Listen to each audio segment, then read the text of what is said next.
Secundaria segundo grado. Ciencias, física, técnicas de diagnóstico, el ultrasonido.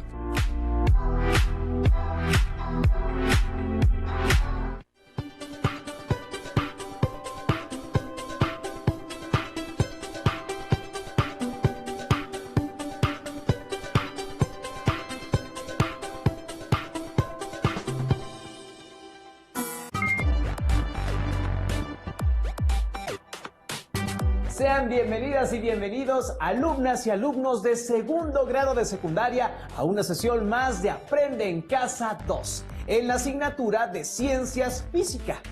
Mi nombre es Enrique Rodal y en esta ocasión nos acompaña la maestra Carla Edimey Plasencia Colín, quien nos apoyará en el desarrollo del tema. Bienvenida, maestra. Muchas gracias, Enrique. Espero que todas y todos los que nos ven desde casa se encuentren bien de salud y estén extremando las medidas de higiene como el uso de cubrebocas, lavarse las manos constantemente y el distanciamiento social, para que pronto podamos llegar a semáforo verde y así poder regresar a las aulas. Es un gusto participar en esta sesión, que tiene como propósito que las alumnas y los alumnos que nos ven puedan interpretar y analizar las bases del funcionamiento de instrumentos que se usan para el cuidado de la salud. En esta ocasión, haremos énfasis en el ultrasonido como técnica de diagnóstico médico. Eso suena bastante interesante, maestra. ¿Ustedes en casa ya tienen listos sus materiales? Es importante que tengan a la mano su siempre confiable cuaderno, libro de texto y lápiz o bolígrafo para que puedan hacer las notas necesarias. También procuren contar con un espacio adecuado para poder aprender. No olviden tomar nota de las ideas principales, dudas o cualquier otro dato que consideren importante para que lo puedan retomar más adelante. Si ya estamos listos, es momento de comenzar. Empecemos por retomar algunos puntos clave de las sesiones anteriores. Enrique, ¿sabes qué tipo de onda es el sonido y cuáles son sus características? Bueno, el sonido es una onda mecánica, lo que significa que necesita un medio material para propagarse. Y es el tipo de onda que nos permite escuchar lo que pasa, a nuestro alrededor. Muy bien. De hecho, las ondas sonoras permiten que nos comuniquemos a través de las palabras. ¿Recuerdas alguna otra característica de las ondas de sonido? La verdad, si le soy muy sincero, no recuerdo casi... No recuerdo ninguna característica, maestra. No hay problema. Para conocer las características del sonido, vamos a ver el siguiente video.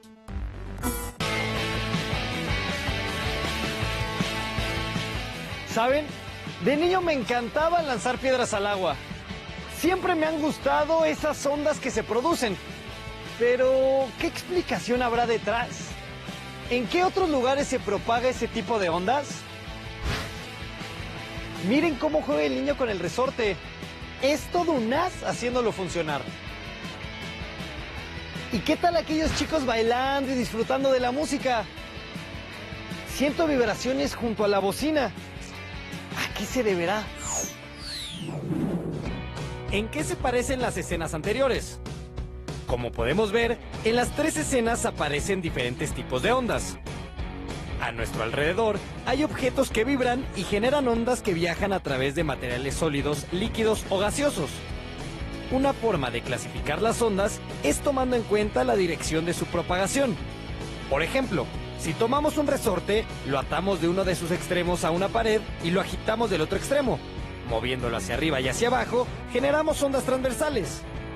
Ahora bien, si jalamos el resorte para estirarlo horizontalmente y dejamos que regrese a su estado, también generamos ondas, pero estas se desplazan en la misma dirección longitudinal. Independientemente de su tipo, todas las ondas tienen las siguientes características: dirección de propagación, crestas, valles, amplitud, longitud de onda, frecuencia y periodo. El sonido se origina por la vibración de un cuerpo. Por ejemplo, cuando hablamos, el aire pasa por las cuerdas vocales y estas vibran, mientras que el sonido de una guitarra se produce cuando vibran sus cuerdas. Como ya dijimos, el sonido necesita un medio material para propagarse. ya sea un sólido como un metal, un gas como el aire o un líquido como el agua. Las ondas sonoras se propagan en todas direcciones, y dado que su frente de onda es esférico, podemos escuchar un sonido desde múltiples lugares. Si tomamos el ejemplo de la piedra en el agua, podemos entender que un frente de onda está formado por todos los puntos que se encuentran en idéntico estado de vibración, ya sea una cresta o un valle, y que cuando la onda se propaga, los círculos se desplazan generando otros de mayor tamaño. Por ejemplo, el sonido o canto que emite el gorrión mexicano cambia de frecuencia e intensidad de acuerdo con el ambiente donde se encuentra. Los seres humanos producimos la voz en la laringe, cuya parte esencial es la glotis. El aire procede de los pulmones, pasa a través de la glotis y hace vibrar los dos pares de cuerdas vocales que se asemejan a dos lengüetas dobles membranosas. Tanto el sonido que emite el gorrión como el que emitimos los seres humanos se produce cuando las partículas o moléculas vibran y al hacerlo transmiten dicha vibración a las moléculas vecinas. De esta manera, el sonido se propaga en el medio. A medida que las ondas sonoras se propagan, las partículas se juntan y producen zonas de compresión, generando mayor presión. Y a medida que las partículas se separan, se generan zonas de expansión. El aire comprimido tiende a descomprimirse hacia la derecha y a comprimir el aire próximo. Esta nueva compresión implica a su vez una nueva expansión, por lo que la perturbación original se propaga a lo largo, alejándose de la fuente que originó la vibración. Así pues, podemos decir que el sonido es una onda de presión, igual que una onda que se propaga en un resorte. A medida que se aleja de la fuente, el sonido se expande y disipa su energía paulatinamente. A este efecto se le conoce como Doppler. Por ejemplo, cuando una fuente de sonido se mueve, el sonido que produce varía en función de su velocidad y del sentido del movimiento. Por ello, cuando se acerca una ambulancia, el sonido de la sirena se percibe como agudo. Por el contrario, cuando se aleja, el mismo sonido se percibe como grave. Las variaciones de presión de ondas pueden ser representadas mediante una gráfica como esta, en la cual las compresiones corresponden a los montes y las descompresiones a los valles. Una de las propiedades del sonido es el tono.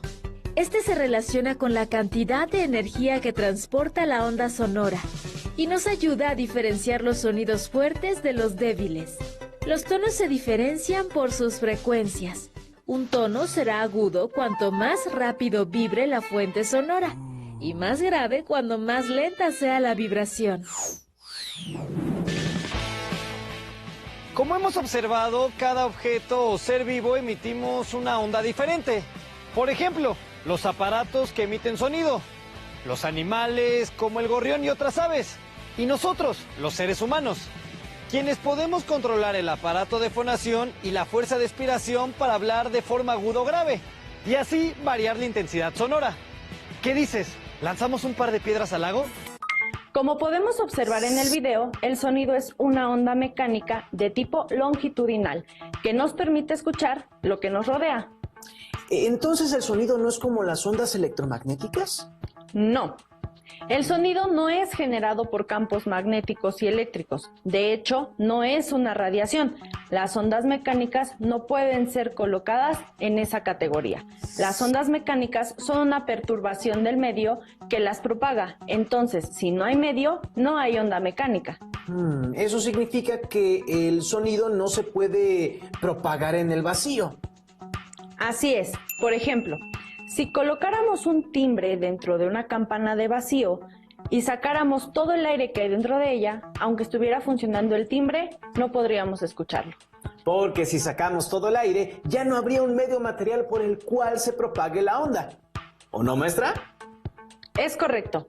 No debemos olvidar que el sonido hace vibrar las partículas del medio por el cual se propaga. Y sin partículas no hay sonido. Maestra, ¿los humanos somos capaces de percibir todas las ondas de sonido? O, no sé, ¿existen algunas que no podamos escuchar? Es una muy buena pregunta. El oído humano puede detectar ondas sonoras que se encuentren en un rango de frecuencias comprendidas aproximadamente entre 20 y 20.000 Hz. Entonces no somos capaces de escuchar frecuencias menores o mayores a esos valores. No, no podemos. No podemos escuchar esos sonidos. Todas las ondas sonoras cuya frecuencia es menor a 20 Hz reciben el nombre de ondas infrasónicas, mientras que las que tienen una frecuencia mayor a 20.000 Hz se llaman ondas ultrasónicas. Ondas ultrasónicas. ¿Esas son las que usan los aparatos de ultrasonido? Exactamente, pero antes de llegar ahí, me gustaría mencionarte que, aunque nosotros no podemos escuchar infrasonidos o ultrasonidos, hay algunos animales que sí lo pueden hacer. Por ejemplo, los elefantes, que pueden escuchar sonidos cuyas frecuencias oscilan entre los 12 y los 16.000 Hz. Ah, y entonces los elefantes son capaces de escuchar ondas infrasónicas que nosotros no podemos. Es correcto. Por otro lado, los perros y los gatos escuchan sonidos con frecuencias entre los 20 y 64.000 Hz. Los perros y gatos pueden escuchar sonidos en la zona del ultrasonido. ¡Qué interesante! Un caso muy interesante son los delfines, que pueden escuchar frecuencias entre 20.000 y 150.000 Hz. Vaya, su rango auditivo está completamente en el ultrasonido, maestra. ¿El sonido viaja mejor en el agua que en el aire? La propagación del sonido depende de las características del medio, principalmente de su elasticidad. Por elasticidad me refiero a la capacidad del medio para recuperar su forma inicial. Un parámetro que podemos medir es la velocidad del sonido y cómo varía dependiendo del medio en el que se propaga. Entonces eso quiere decir que el sonido no va a viajar a la misma velocidad en el aire que en el agua. Efectivamente, en general, el sonido se propaga a mayor velocidad en líquidos y sólidos que en gases. Por ejemplo, la velocidad del sonido en el aire es aproximadamente de 344 metros por segundo, mientras que en el agua viaja a unos 1440 metros por segundo y en el acero alcanza una velocidad de aproximadamente 5000 metros sobre segundo. Hay mucha diferencia en las velocidades de propagación. Así es. Y ahora que ya conocemos más cosas sobre el sonido, hablemos sobre la técnica de diagnóstico médico conocida como ultrasonido. Enrique, ¿sabes qué es el ultrasonido y para qué se usa? Sí. El ultrasonido es un instrumento que utilizan los médicos para obtener imágenes del interior del cuerpo. Por ejemplo, para detectar alguna enfermedad o conocer el desarrollo de un feto cuando está en el vientre materno. Así es, el ultrasonido es una técnica de diagnóstico considerada no invasiva, que permite obtener imágenes dentro del cuerpo. Maestra, ¿qué significa que sea una técnica no invasiva? Los procedimientos no invasivos son aquellos que no involucran instrumentos que rompan la piel o que entren físicamente en el cuerpo. Bueno, menos mal que no hay que cortar o algo por el estilo para poder utilizar un ultrasonido. Pero, ¿cómo funcionan? Para comprender su funcionamiento, veamos el siguiente material audiovisual, donde además conoceremos otras aplicaciones del sonido en la ciencia.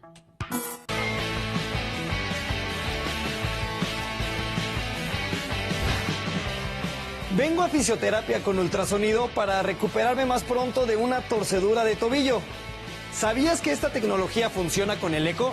Sí, como lo oyes, con el eco.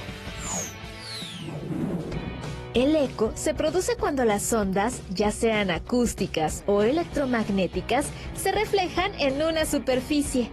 El oído humano percibe el eco si el tiempo entre el sonido original y el reflejado es mayor a 0.1 segundos o está a más de 17 metros de la superficie reflectante. Las ondas sonoras se reflejan en varias direcciones y solamente algunas de ellas regresan al punto de origen. Por eso, el eco es menos intenso que el sonido original. Las ultrasónicas son ondas con una frecuencia superior a 20.000 Hz, no perceptibles por el oído humano, pero capaces de reflejarse y de generar eco. Una aplicación de este eco es el sonar o ecosonda, una técnica que usa la propagación del sonido bajo el agua para navegar, comunicarse o detectar objetos sumergidos. Esta técnica funciona de forma similar al mecanismo de orientación de los murciélagos y los delfines.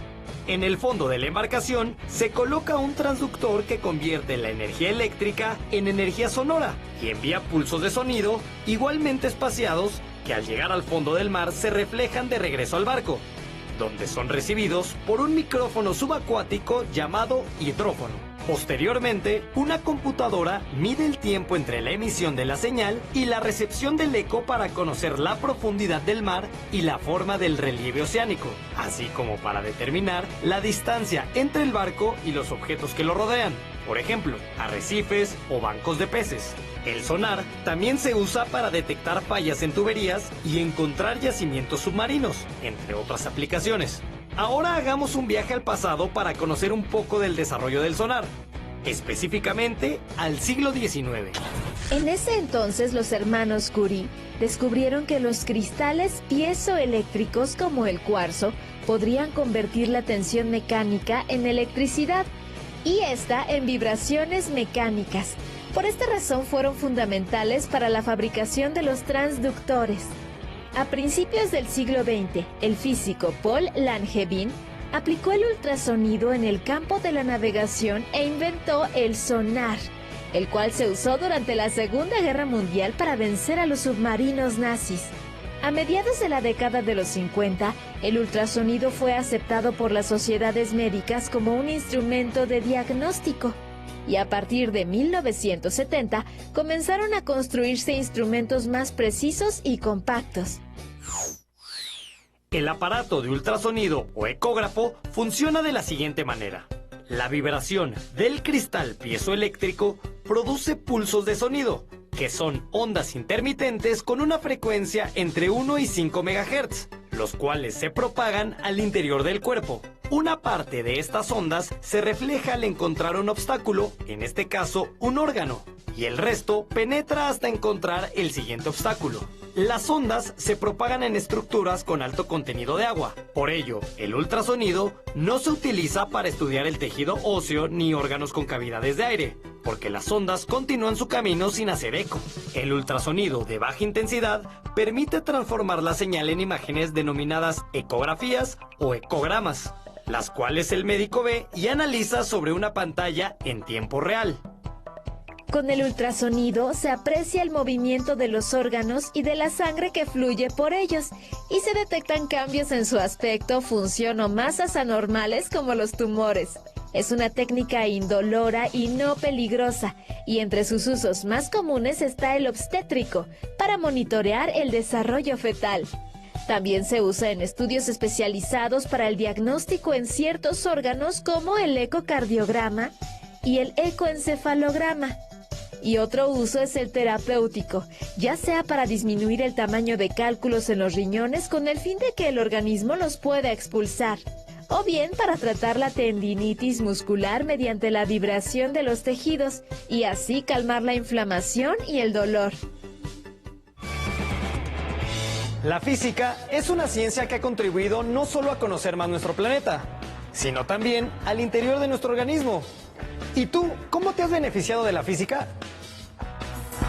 Esto es bastante interesante, maestra. El sonido tiene muchas aplicaciones, además de los aparatos de ultrasonido.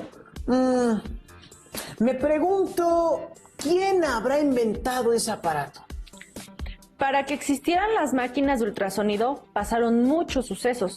Podríamos decir que lo primero fue descubrir las ondas ultrasónicas. ¿Recuerdas que hay animales que pueden detectar sonidos que nosotros no somos capaces de escuchar? Sí, como los elefantes, los delfines, los perros y los gatos. Pues en el siglo XVIII, el biólogo italiano Lazzaro Spallanzani descubrió la existencia de las ondas ultrasónicas, mientras estudiaba la forma en la que los murciélagos atrapaban a sus presas. Ay, de mis clases de biología, recuerdo que una vez nos mencionaron que los murciélagos usan el eco para moverse en su entorno y encontrar comida en lugares con poca o nula luz. Tienes razón. Regresando a la historia del ultrasonido, después de este descubrimiento vinieron las aportaciones de Christian Andreas Doppler sobre el sonido y de los hermanos Pierre y Jacques Curie sobre los materiales piezoeléctricos, como vimos en el video. Al terminar la Segunda Guerra Mundial, empezó el desarrollo de equipos diagnósticos en medicina. Después de varios años de desarrollo, en la década de 1950, el ultrasonido fue aceptado por las sociedades médicas como un instrumento de diagnóstico. En esta época, los equipos eran de gran tamaño y ocupaban espacios considerables. Aún no existía el gel conductor y los pacientes eran sumergidos en un estanque lleno con una solución conductora de sonido, como el agua, y debían permanecer sin moverse durante la adquisición de las imágenes. En la imagen del lado izquierdo vemos el aparato donde eran colocados los pacientes, mientras que a la derecha observamos una imagen del riñón derecho con una parte del hígado. Sí que eran de gran tamaño los primeros aparatos de ultrasonido y las imágenes, bueno, no eran tan definidas. Pero, ¿qué es el gel conductor y para qué sumergían a las personas en agua? Existen varias cosas que pueden impedir el camino de las ondas del ultrasonido. Los gases, como el aire, pueden obstaculizar la proyección de las imágenes. Si hay una variación en la densidad del medio entre el transductor que genera las ondas y lo que se requiere observar, no se obtendrán imágenes útiles. En el caso del primer aparato de ultrasonido, el cuerpo del paciente era sumergido parcialmente en agua para que las ondas fluyeran por el líquido y luego inmediatamente al cuerpo. Entonces, el gel sirve para que las ondas de ultrasonido fluyan entre el transductor y el cuerpo del paciente, ¿no, maestra? Efectivamente, con el gel se evita que existan burbujas de aire entre el transductor y la piel del paciente, ayudando a que las ondas sonoras de la máquina sean conducidas correctamente.